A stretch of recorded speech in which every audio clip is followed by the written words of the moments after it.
Hi everyone, welcome back to my channel. This is part 3 of Autism Awareness. And I think where I left off on part 2 was that I have questioned myself if God had come to me and said, I'll take your autistic child back and give you a normal one. I would say absolutely not. Because I love my child. I can't see my life without him. He's my angel, my best friend, my hero. This wasn't a journey that I planned, but I'm loving my tour guide. And if I would have had a normal child, it would have also been acceptable. But I've accepted what I've had because it's my child. I love them. And I feel like God saw something special in me to entrust this angel. And not that I was perfect. I'm not perfect by any means. I felt like I'm always a good person. I'm loving and giving and fun and, all these things that one strives to be a good person. But I'm not perfect. So it's not because I'm perfect he gave me this child. No, I just felt like God saw something special in me to entrust this angel in my hands. And that whatever I didn't have enough of, I would have tenfold. And whatever I didn't have at all, he would make me know it in extreme measures.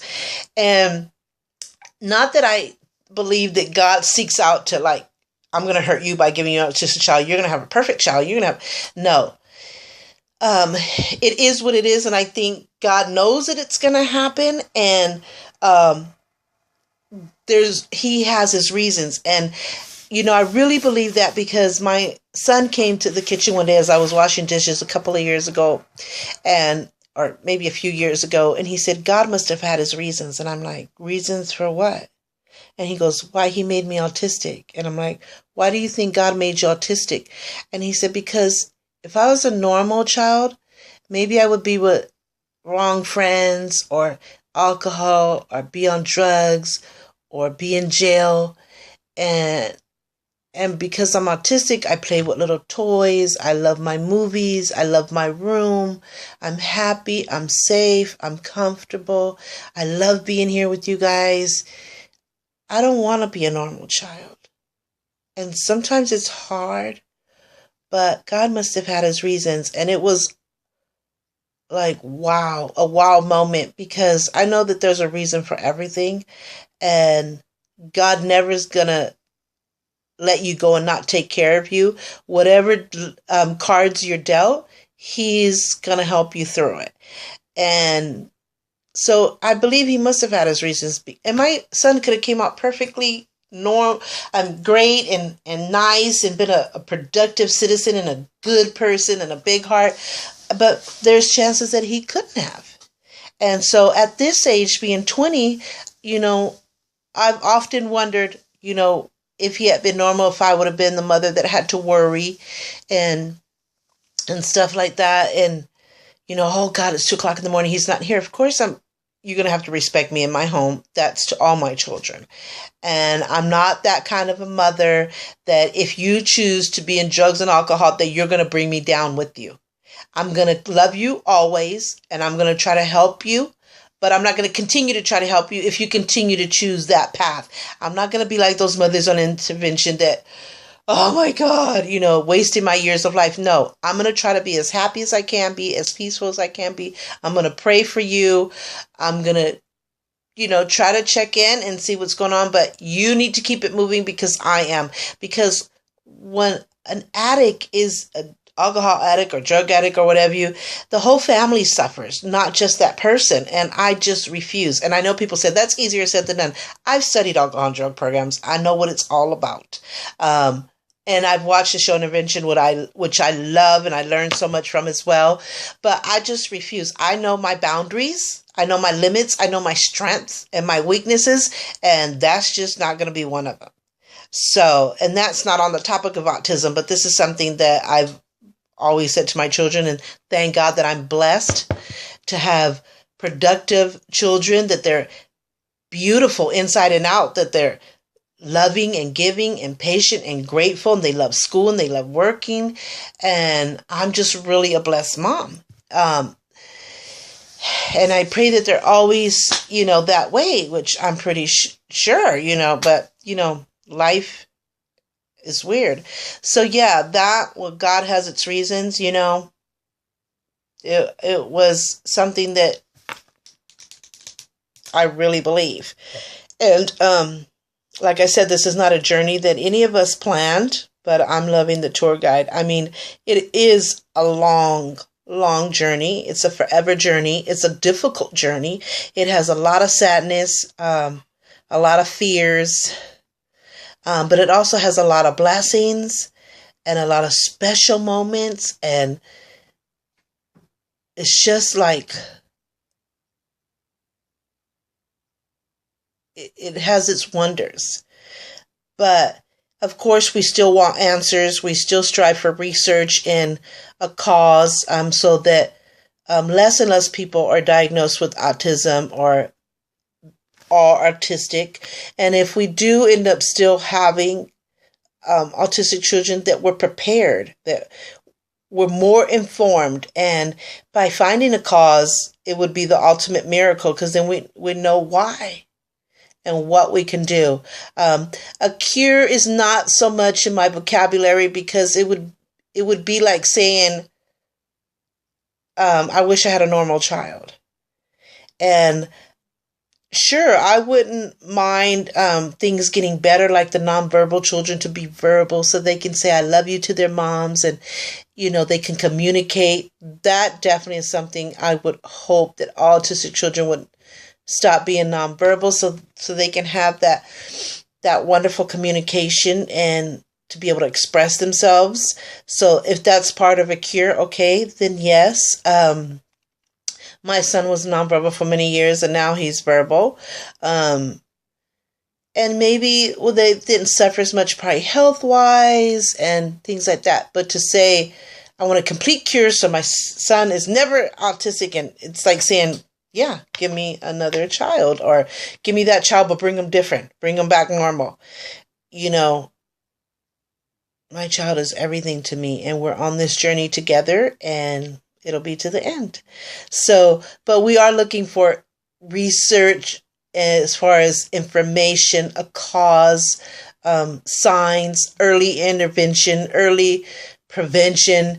Like I said, for them to be able to communicate, and be able to advocate for themselves as well, so that when we're no longer here, we know that they're going to be safe and can carry on and be happy.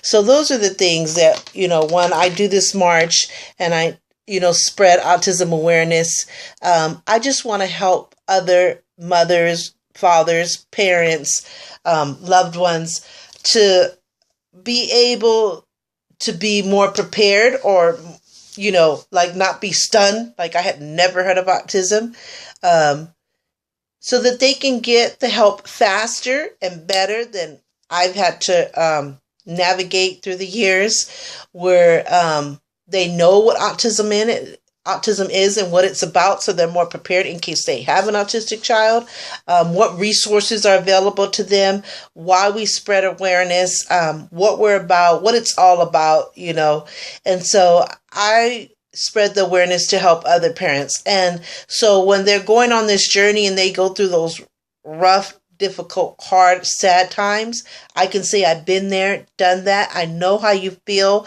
and I'm here to support you and help you. And I'm here to let you know that it's going to be okay. You're going to go through different stages, hard times, sad times, blessings, great moments, back and forth. And which each stage we learn more and more, and we're there. We're a community that supports you. So I strive to get the awareness out to family, friends, my community, and the world. And that's the whole thing of Marching for Autism, is to share my journey and spread autism awareness. And so, so one of the agencies that I was talking about that has been with us since the beginning of his diagnosis was Redwood Regional. It might be a different name in your city or state.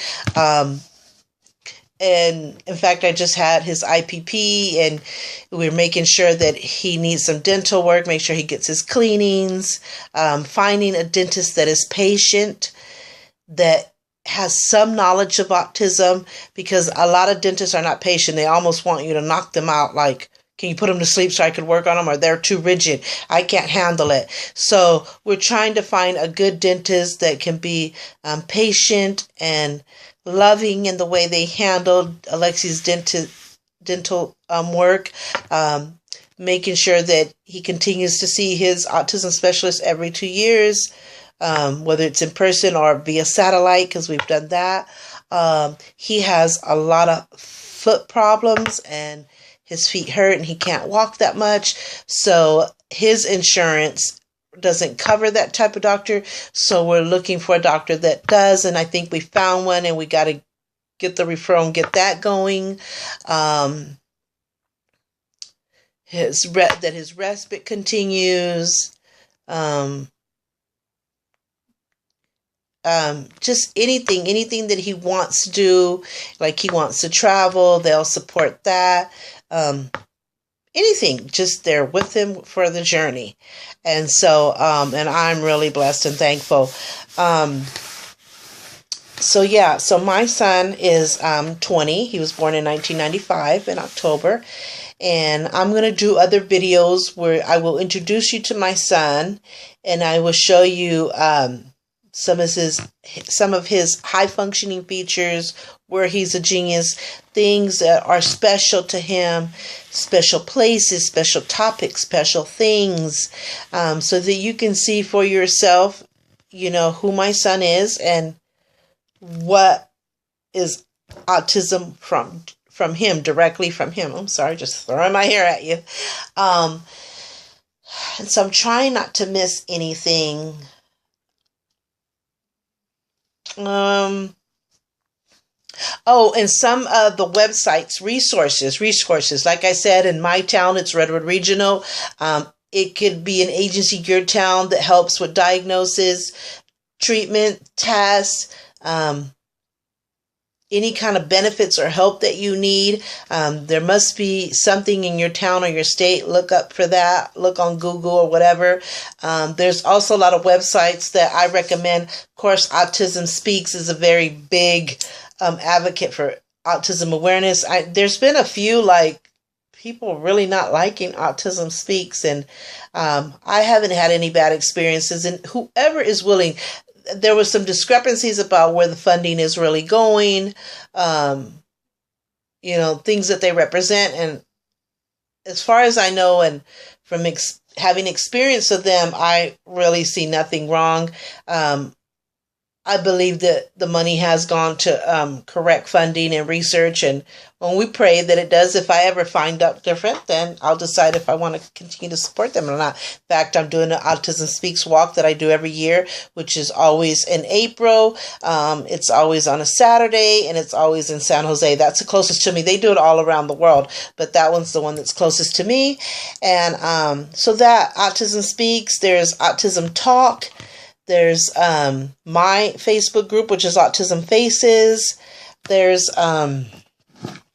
trying to see if I could come up with some that are Autism Talk.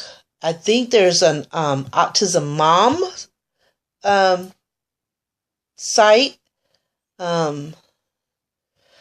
Let me try to look it up real quick. Autism sites.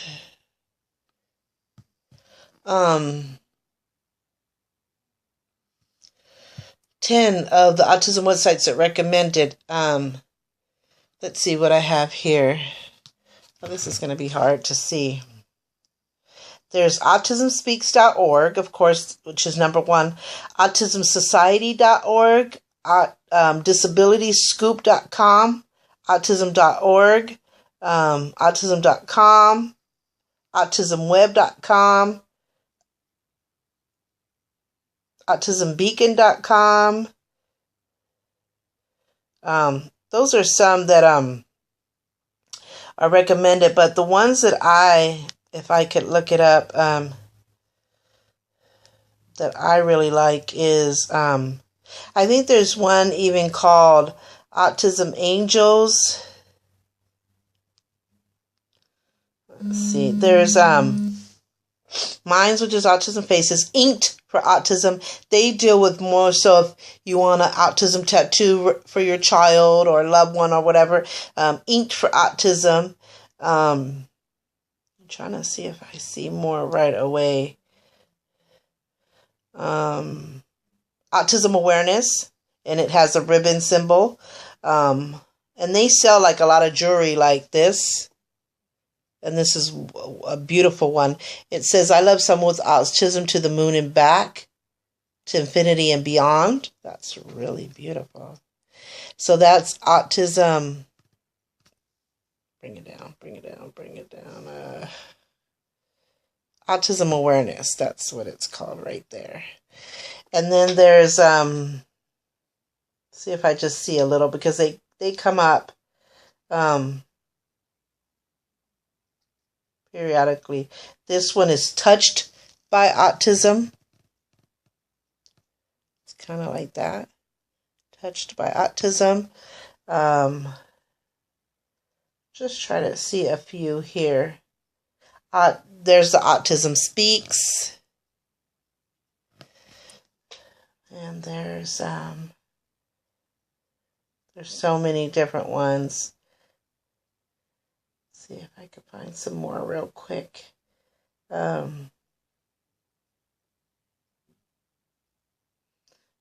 think that might be it real quick, because I'm not seeing anything else coming up. But you could go to Google and find all of these sites as well. There's Autism Awareness again. I believe, like I said, there's an Autism Angels. Because at first, that's kind of what was my group name. And I found out that somebody else had it. And I thought, And then I came up with even a better concept, which is Autism Faces, finding a cause with everyone's support. Here's one. It's Autism Today, Voices of Hope. And I think they sell apparel and stuff like that. I think they have this where they have World Autism Awareness Day, where they show you all the famous buildings and monuments that lit up in blue. So those are just some ideas, but you can always go to Google, Safari, whatever, social media. You'll find a lot of autism websites and groups and things where you can find a lot of information and resources by jewelry, apparel, pendants. Oriental Trading is where I buy all my stuff from, and they have a lot of autism stuff. So if you're doing a support group or fundraiser or a walk, march, whatever, you can buy in the bulk and buy very cheap. That's definitely a great place to go. I used to go to autismgear.com. They still have some things, but not as big as they used to be when I first found them. So yeah, the social media is the best place to inform yourself about, what is autism, what it's about, information, resources, anything from tattoos to apparel to funding to everything. Another, on TV, what I want to recommend is now we have a reality show with Holly Robinson Peete, her husband, and her family. And as you all may know, Holly Robinson Peete's son, RJ, is autistic. He's around 17, I believe. That show is amazing. I watch a lot of reality shows. I confess, I love reality shows. And some are too dramatic, and I think they're selling their souls to the devil, really. But it's just entertaining, and believe it or not, I learn a lot from them. Like, oh, God, I can't even explain it. I won't even go into it because this is about autism. But so when she had her show, and I thought, okay, I knew about her son, and I thought, I prayed for them because I thought, is she going to share her journey of autism? Is it just going to be about her family? Is this going to end up good? Because I didn't want to see such loving people mess it up. And she's been told that too, like a reality show without drama, without problems, without hate and fighting, and doesn't pretty much exist. And so she said, we're going to be the difference. And I believe her with all my heart. Her show is amazing. It's called For Pete's Sake. And their last name is Pete. So what they're doing is she's going to each child's room and saying, hi, wake up, good morning. And they each respond in a different way. And then at the end, she gathers them all together, trying to get them to pose right. Like, okay, look in the camera, like taking a selfie. And where's my mom? And she's like, I'm right here. And okay, smile. And she goes, oh God, and then she's like, come on, you guys. She goes, for Pete's sake. So just, I don't know who came up with it, but very, very smart, intelligent. So, yeah, every episode has made me cry to the bone because I see so much of my son in RJ. And I see where he's a lot worse than RJ. And I see where he's just like RJ. But they have addressed so many different issues. She's addressed, like, there's one episode where she says, okay, if the police said, because he likes walking through the neighborhood, and he kind of didn't tell her that he was going, or she couldn't find him, and it was kind of scary, and I could feel her fear through the tube. And so she said, okay, what if a police says, stop, freeze? And he goes, I'll tell him I'm going to call my mommy. And see, that would be my son's reaction. She goes, no, even though that's what we want them to do, but that entails them digging in their pocket, pulling out their cell phone, and the police can interpret that as they're going in for a gun or a knife, and they could be killed. So you just want to teach your children to obey police orders, even though we have a lot of crooked police people, but we have a lot of good police officers. So, but you never know what you're going to get, and depending where you live, and it's rough. This whole police situation has gotten really out of hand. It's really rough. So we just can hope and pray that God will touch them to be what they vowed to be, what they're sworn in to be, is to protect and to serve. And so, but we do have to prepare our children because they're not into the social cues like normal people is. So see, his reaction was, I'm going to call my mommy, which entailed digging in his pocket for the cell phone. And she's like, no, just obey what they say. And he's like, yes, sir, no, sir. And so, yes, kind of what you want, and just pray that they'll always be okay. And especially in her situation with her son's African-American person, and there's been a lot of controversy and a lot of situations with a lot of black males being killed, and the thing with the police officers not doing the right thing and being abusive. So, versus she might say, well, white person's son or Hispanic person's son might not have to worry as much, but which it can be true, because the statistic of African Americans being treated harshly or more abruptly, or the fear is bigger, yes. But we all never know who we're gonna get, what's gonna happen. So we all have to be mindful and teach our children that, especially our kids that don't have the social cues. And so one of the ideas that she had is maybe taking him to the police department in the area so that they get to know RJ and know more about autism. I think we need to go to the police department and have a teaching or an educated support group on what autism is about and how police can handle it better from a parent's perspective. And then she addresses, because he asked her in a hotel, am I still autistic? And she's like, do you feel autistic? And he goes, yes, I do. Like when I'm act crazy, or I cry, or I don't understand. And then she goes, and you don't have a lot of friends? And he goes, yes, I do feel autistic because a lot of people don't like me because I'm autistic. And it's just an emotional response that he has. He had been bullied where people were pushing him into the bathroom, making him say nasty, bad words to girls.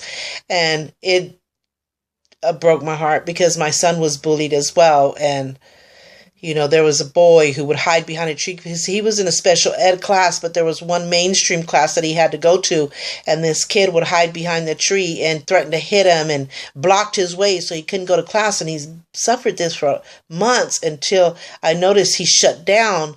And, I'm like alert. I have antenna alerts that tells me, my mother instincts tell me something is wrong. And so I finally, he expressed what had been happening. I went to the teacher and I said, this better be taken care of, because if I have to take care of it, there's going to be a problem. Because, I'm just that way. I'm from Oakland. And even though my parents had a lot of money and we lived in a pretty decent neighborhood at that time. Now it's the ghetto gangster kind of rough life. And so I had to grow up demanding my respect and having to fight all my way to survive. Fight anybody and everything to survive. And so my kids were raised in this small hometown, which is peaceful and don't have, there's bad in every place, but it's not a really dangerous town by any means close to where I'm from. And so, we just have to be mindful of that. And I lost my train of thought, but yeah, her show is amazing. She definitely in every episode shares her journey with autism and her son and the family. And I've cried every episode. I think we've had 4 or 5 episodes already. It comes on Saturday, I believe at 8 or 9 o'clock. Please tune in. It's called For Pete's Sake. I mean, you will fall in love. You're going to shed some tears like I did, because I could so relate. And I've learned already a lot. I mean, we can all learn from each other. It's just, that's why we have these support groups and autism awareness, and things to spread the autism awareness. So so that's one of the shows that I see on TV that really, and there's other things on different programs and stuff. So look into that. Look for your nearest agency that deals with advocacy and help from the time your child is diagnosed to now. Try to get to know other parents that can share in your journey with you, that you can feel that love and support, and that you guys can relate and help each other along the way. Maybe you've been through something that they haven't gone through already, and you know how to deal with it. In fact, one of my people that I just met at my march, she had heard about me and my journey with my son, Alexis, and she introduced herself, very sweet lady. And I normally don't add people I don't know on my personal Facebook, but my heart, it's that special connection that I talk about, that some people on my Facebook, because I've had that special connection, even though I haven't known them for a long time, it just feels right. And so I could always delete. So betray me or whatever, it's going to be a wrap. But it feels right. And her name is Denise, and her son is Liam. The last names are not important, because, I don't know if even I can talk about him, which I'm sure it's not a problem. But so we're just going to use first name basis.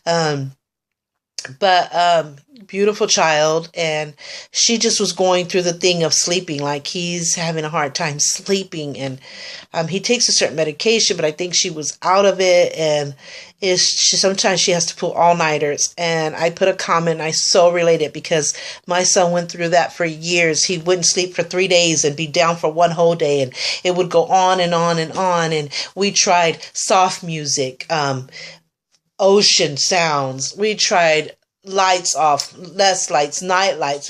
And everything helped a little bit, but sometimes your own child will give you the answer without you even realizing it.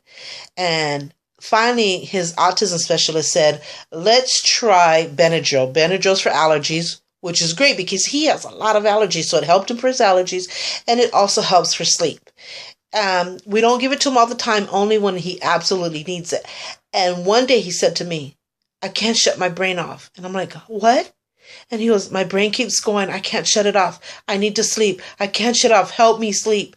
And so I gave him the pill. And this Benadryl, you have to be sitting down, because with me, like right away in a few minutes, it knocks me out and I didn't even realize. So I have to be sitting down. I'll just drop to the floor. With him, we realize it takes within the hour he's knocked out. But we give it to him when he goes through those moments. I allow him to sleep. If he doesn't sleep into the wee hours, I'm right here my room is right next to him. He knows he can come get me. I check on him periodically. But if he gets to those moments where he's exhausted and, like he says, I can't shut my brain off, because they have that genius, that high functioning. They have all these sensory and all these things going through their brain, and that's why they can't sleep, because they can't shut it off. It's constantly thinking and seeing and hearing, and so he will definitely. That's a hurdle that we got over, where he was able to tell me, I can't shut my brain off. I need to sleep. And so I was able to, give her my experience of how we went through that for years. And I said, I know how you feel. I've been there, done that. My son did this for years, and this is what ended up working. And she said, I'm so glad you found something to finally help Alexis and make it work. And she goes, thank you so much for sharing your experience. And I hope that one day, he will also find the answer to help him sleep. So see, we need to love each other, support each other, help each other through this journey. And that's how we stay strong. We stay brave.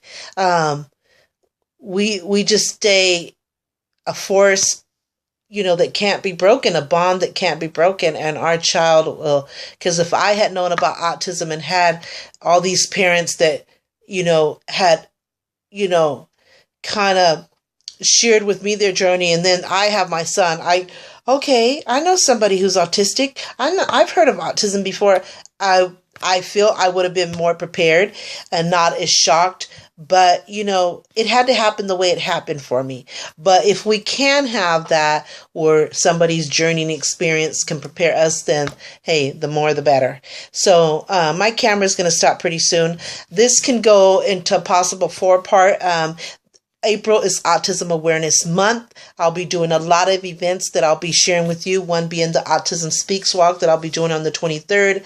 The Oakland A's game on the 30th will be honoring autism awareness. I'll be sharing that with you. Of course, we're in the process of completing our slideshow of our March, and all the people who supported us. It's a lot of work. It's a lot of editing, formatting, putting the music together, the words together, the pictures together. It's a long process. It usually takes us a couple of weeks to get it together and put it up. I'll be sharing that with you, as well as many other things throughout the year, but especially April, because it's World Autism Awareness Month, and pictures and stuff like that. And I'll be doing more videos on more information. Like I said, I'll introduce you to my son Alexis, show you some aspects of his life, his autism, his journey, and stuff like that. And any other thing that I could come up to share with you on autism, I'll be doing that. So there'll be a ton of videos of autism this month. So I hope that you enjoy them and really watch them, and whether you know somebody or not, but that you get something out of it, and that just be a support person. So I really hope you enjoyed this video. And if you haven't subscribed, please do so. I would really appreciate it. And into my next video, and then I'll be mixing some makeup and stuff in between, but it mostly will be focused on autism. So thank you so much for watching, and into my next video. Take care.